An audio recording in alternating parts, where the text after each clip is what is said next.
દેશના રક્ષા કરતા જવાનનું ભવ્ય સ્વાગત કરાયું। પાલનપુર તાલુકાના બાદરગઢ ગામે CRPFનો જવાન ટ્રેનિંગ પૂરી કરીને પરત ફરતા ભવ્ય સ્વાગત કરવામાં આવ્યું। પાલનપુર તાલુકાના બાદરગઢ ગામના મેહુલ ચૌહાણ CRPFની 7 માસની ટ્રેનિંગ પૂરી કરી પરત ફરતા ભવ્ય સ્વાગત કરવામાં આવ્યું।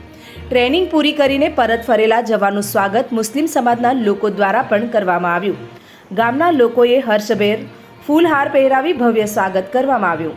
ઢોલ નગારા સાથે CRPFના જવાનનું સ્વાગત કરાયું। મોટી સંખ્યામાં લોકો એકઠા થઈ CRPF જવાનનું શાલ ઓઢાડી સ્વાગત કરવામાં આવ્યું।